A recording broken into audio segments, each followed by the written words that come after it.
Assalamualaikum warahmatullahi wabarakatuh. Perkenalkan, nama saya Agnia Zahra STMA. Saya adalah salah satu dosen tetap pada program studi arsitektur Fakultas Teknik Universitas Syekh Kuala.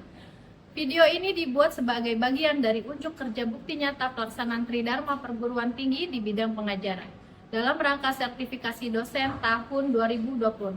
Pada kesempatan kali ini saya akan memaparkan pernyataan diri terkait mata kuliah yang saya ampu, diikuti dengan rekaman proses pembelajaran. Mata kuliah yang akan saya tampilkan adalah mata kuliah dengan kode STAR 6063 Real Estate.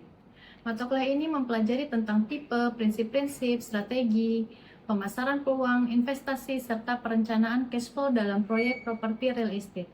Mata kuliah ini bertujuan membuka wawasan dan juga memberikan bekal bagi calon arsitek untuk dapat memasuki lapangan kerja di bidang bisnis properti atau dikenal dengan bisnis real estate. Adapun capaian pembelajaran lulusan program studi yang dibebankan pada MK ini adalah mahasiswa mampu memahami bidang ilmu arsitektur dan metode desain serta penerapannya dengan menggunakan pendekatan inovatif, metode pembelajaran yang beragam, dan teknologi informasi serta menunjukkan hasil pemahaman konsep yang utuh untuk menghasilkan desain arsitektur yang fungsional, adaptif, dan juga berkelanjutan. Capaian pembelajaran mata kuliah atau CPMK dari STAR 6063 Real Estate adalah melalui strategi kajian literatur, mahasiswa mampu memahami berbagai jenis-jenis properti, praktek pembangunan, dan juga pemasaran real estate. CPMK selanjutnya yaitu melalui survei, mahasiswa mampu merumuskan permasalahan dalam pengembangan real estate. Dan CPMK yang terakhir adalah melalui survei dan pembelajaran berbasis riset, mahasiswa mampu memberi usulan desain real estate dan membuat perencanaan cash flow. Dalam memfasilitasi proses belajar mengajar pada mata kuliah ini, saya menerapkan pendekatan delivery, interaction, dan juga assessment yang diselenggarakan sepenuhnya dengan mode pembelajaran inovatif berbasis case method dan juga project based learning sesuai dengan standar IKU 7 perguruan tinggi.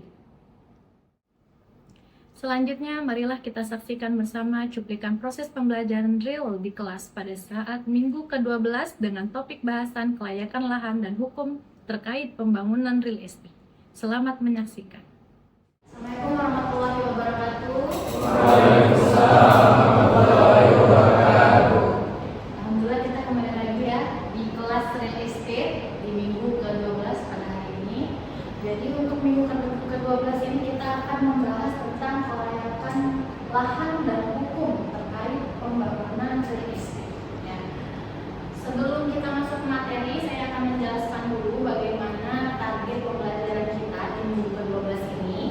Ya, ada CPMK kita di minggu ke-12 ini yaitu melalui survei dan pembelajaran berbasis riset, mahasiswa mampu untuk memberi usulan desain real estate dan juga membuat perencanaan cash flow-nya. Tetapi untuk sub CPMK di minggu ke-12 ini kita berfokus pada mampu untuk memahami kelayakan lahan dan juga aturan hukum terkait pengembangan real estate. Adapun indikatornya yang akan dilihat dari minggu ke-12 ini adalah kemampuan kalian terhadap memahami kelayakan lahan dan juga hukum terkait pengembangan real estate. Jadi tujuan pembelajarannya di sini kalian akan mempelajari tentang kelayakan lahan dan juga terkait dengan hukumnya. Ingatan kalian tentang materi minggu lalu, ya. Jadi nih, kalau kalian seorang developer nih, bayangkan nih kalian adalah seorang developer, terus kalian lihat lahan di sini, ya. Menurut kalian, kira-kira ini siapa sih target pasarnya? Coba didiskusikan. Ini ditulis di sini ya. Di notes. Nanti perwakilan kelompoknya maju ke depan.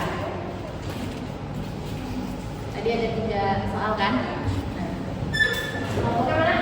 Oh sini. Oke, diskusi ya.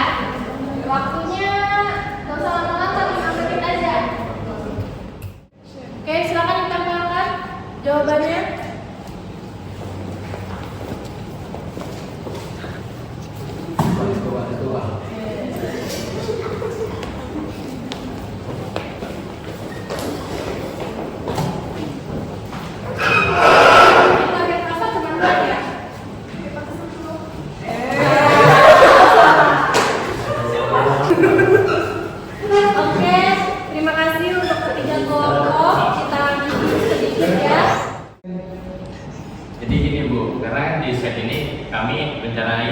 untuk jadi insight itu sebagai pusat retail community itu. Jadi masyarakat itu sebagai pelaku UMKM ataupun ekonomi kreatif di masyarakat itu.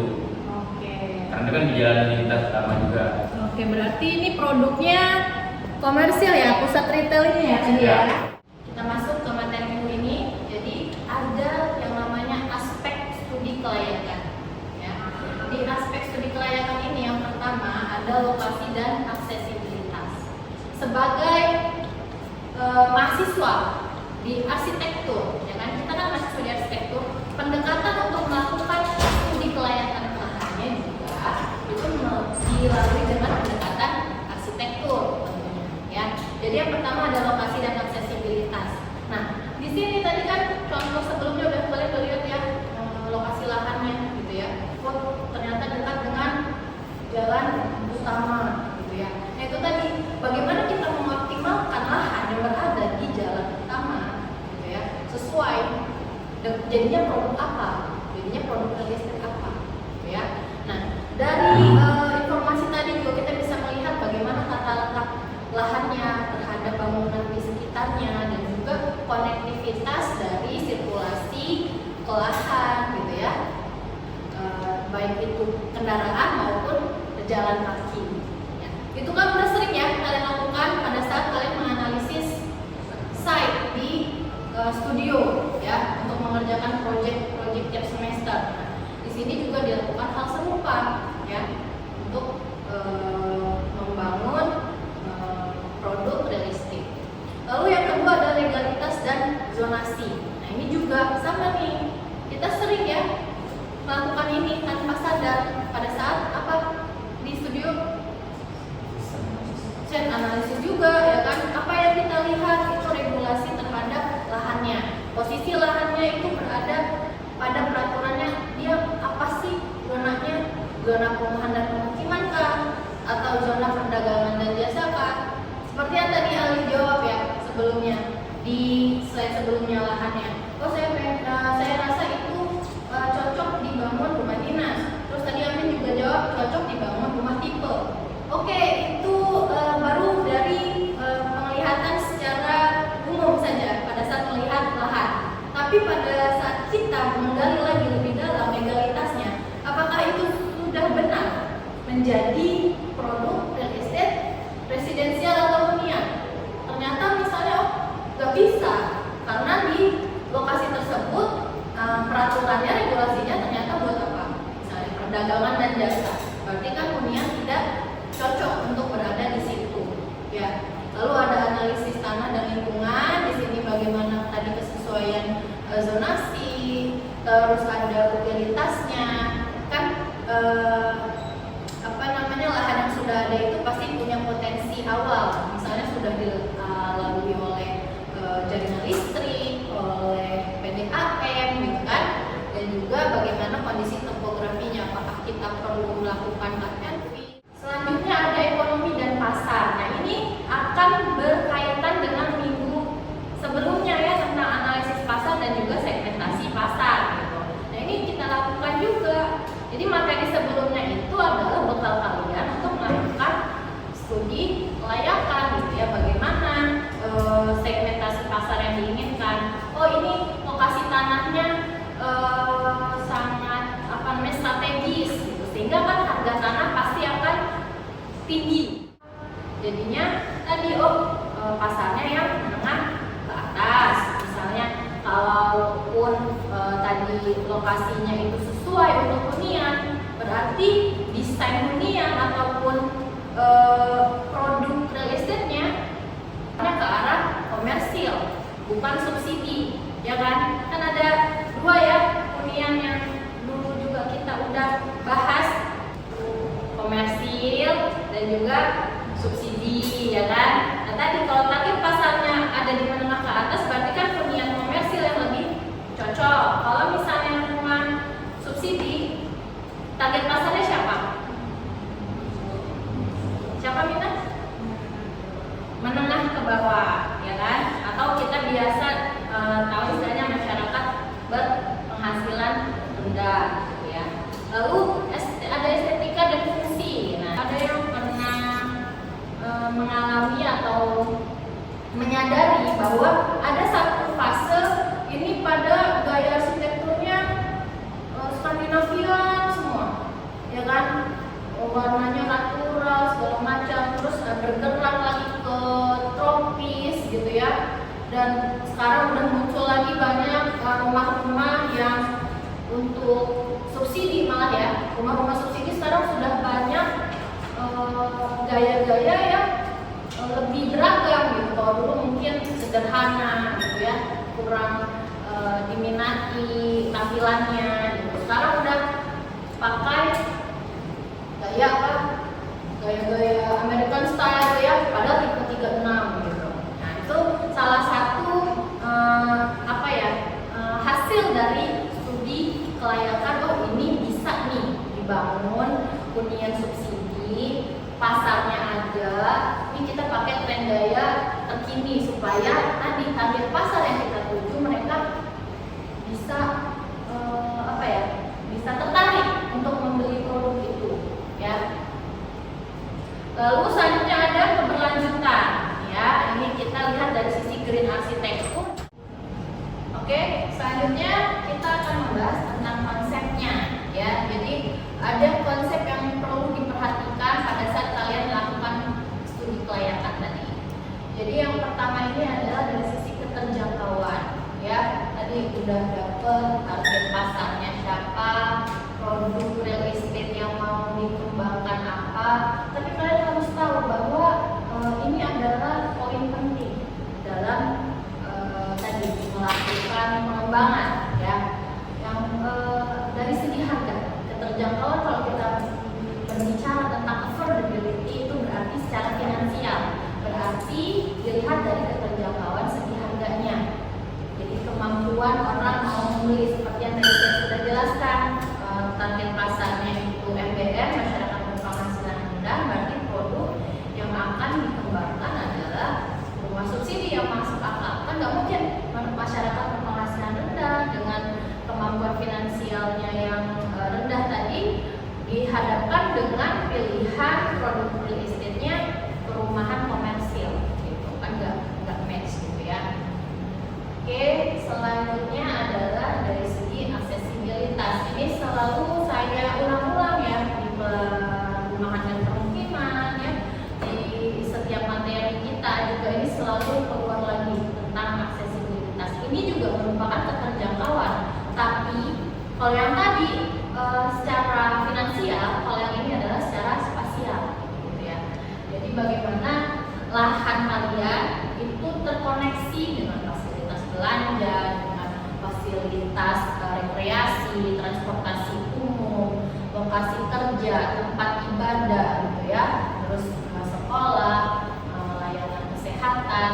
Ini merupakan poin-poin yang biasanya harus mendukung, apalagi tadi yang dikembangkannya adalah hunian gitu ya.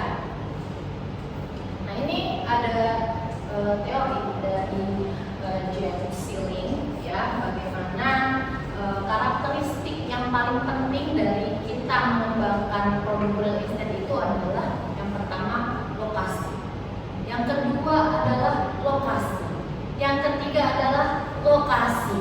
Nah, itu ya 3 poin penting adalah lokasi. Makanya dari awal tadi sampai ke sini saya selalu mengaitkan dengan aksesibilitas, keterjangkauan secara spasial gitu ya. Nah, yang dilihat apa? Yang pertama adalah kenyamanan dari mobilitas penggunanya nih, keluar masuk dari hunian mau ke tempat rekreasi misalnya, dari hunian mau ke sekolah, dari hunian mau ke tempat kerja gitu ya, dan juga lingkungan sekitar huniannya gitu. Nah, ini ada yang namanya linkage ya. Linkage ini adalah hubungan antara lokasi properti, dalam hal ini adalah hunian, dengan area kegiatan penggunanya gitu ya. Yang tadi saya bilang ada pergerakan orang dari hunian keluar ya. Ini linkage kalau kita berbicara hunian. Berbeda nanti kalau misalnya kita berbicara lagi linkage dari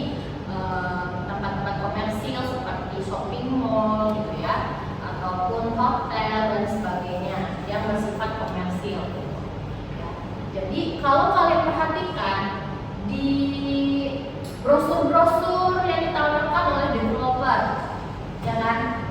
Itu apa sih yang biasanya ada di depan? Pernah lihat brosur developer? Coba angkat tangan. Siapa yang pernah? Atau mungkin dapat brosur? Amin. Pernah dapat brosur, berarti Amin dianggap cocok gitu ya. Ada uangnya untuk bisa beli produknya ya. Oke. Apa yang dilihat sama Amin di brosur itu? Kayak dia itu dekat sama lokasi siapa aja gitu. Terus harganya kayak gitu loh Bu. Nah, ya tadi kan seperti yang dibilang oleh James Sealing bahwa yang penting itu adalah lokasi, dan lokasi. Bahkan di brosurnya pun gitu ya, yang ditonjolkan apa? 500 meter ke Universitas Syekh Kuala, atau hanya 5 menit ke Universitas Syekh Kuala, ya kan? Yang dijelaskannya seperti itu. Nah, ini sesuai juga dengan teori yang linkage tadi, bahwa yang jadi penekanan di situ adalah waktu atau lamanya perjalanan, dan juga dari waktu dan lamanya perjalanan, jaraknya tadi itu mereka bisa mengestimasi biaya yang keluar. Ya. Jadi pada saat orang membeli rumah, mereka juga berpikir, oh ini saya beli rumah di daerah sini menghabiskan waktu setengah jam misalnya gitu ya, di perjalanan menggunakan mobil saya habis bensin sekian. Itu jadi pertimbangan, sehingga para developer pada saat membuat brosur, ya kan, itu nggak cuma kelihatan cantik desainnya aja, itu udah pasti ya cantik desainnya, itu kan juga membuat calon pembeli tadi, konsumen tadi tertarik gitu. Wah ini bagus nih desain rumahnya gitu kan. Pas dilihat tadi jarak-jaraknya juga, wah ini makin menarik. Aspek hukum utama dalam pengembangan hunian yang pertama adalah legalitas dan juga kepemilikan ya. Jadi sebelum developer atau sebelum kita mengembangkan lahan menjadi produk real estate gitu ya, yang harus dipastikan adalah lahannya ini milik siapa, ya kan? Jadi pengembang tuh wajib gitu memiliki kepemilikan tanahnya. Jangan sampai ternyata tanahnya masih punya Haji Naim misalnya gitu ya, atau tanahnya masih sengketa warisan misalnya gitu ya. Nah itu akan menjadi satu kelemahan juga, nanti konsumen atau calon pembeli nggak mau gitu ya. Terus apartemen juga itu harus ada sertifikat milik atas satuan rumah susun ya, itu juga berlaku untuk rumah susun ya, karena apartemen dan rumah susun itu dalam satu peraturan gitu ya. Jadi itu dulu yang harus dipastikan. Nah, ini contoh-contoh dari sertifikat kepemilikan gitu ya. Ini hak milik yang paling sebelah kanan itu, kalau kalian sebelah kiri ya, sebelah kiri kalian itu sertifikat hak milik yang versi digital. Nah, yang di tengah ini hak milik untuk landed house yang ditanam gitu ya. Yang paling yang pink ini untuk rumah susun. Nah, ini kalian harus mengenal nih ya, harus paham. Selanjutnya ada perizinan bangunan. Nah ini ya yang kalau dulu namanya apa? Ada yang tahu nggak dulu namanya apa? IMB ya, izin mendirikan bangunan. Sekarang PBG, persetujuan bangunan gedung.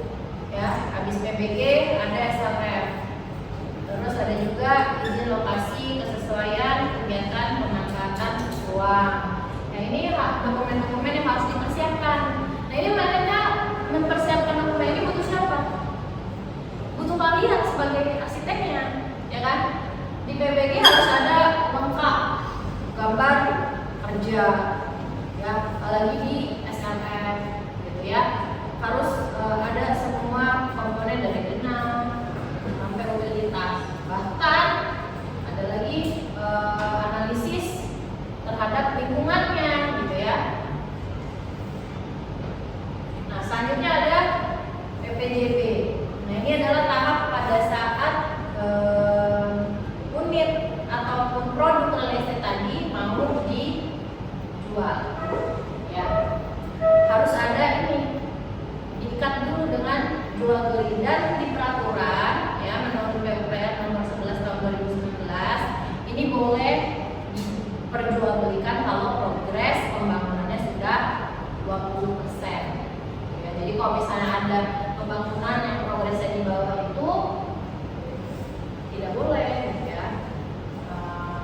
developer nakal yang tadi kan cuma jual gambar, terus akhirnya dijual dan konsumen mau gitu ya.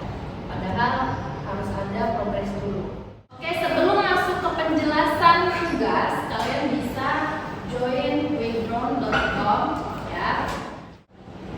Oke, semuanya sudah masuk ya ke kelompok masing-masing. Saya mulai kuisnya.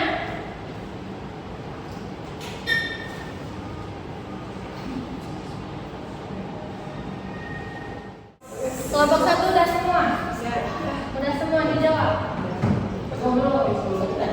Tinggal yang belakang ya.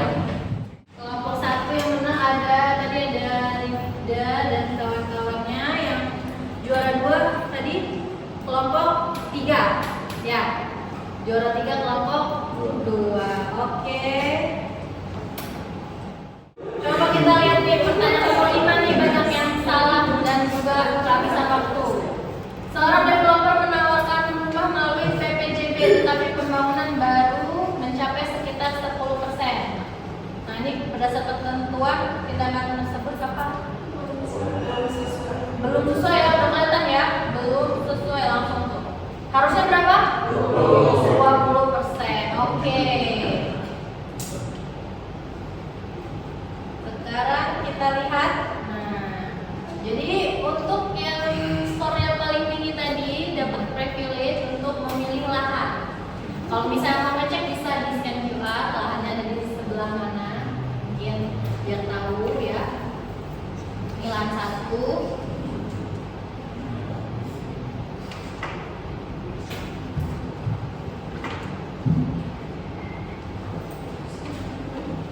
Ini lahan 1, ini lahan 2.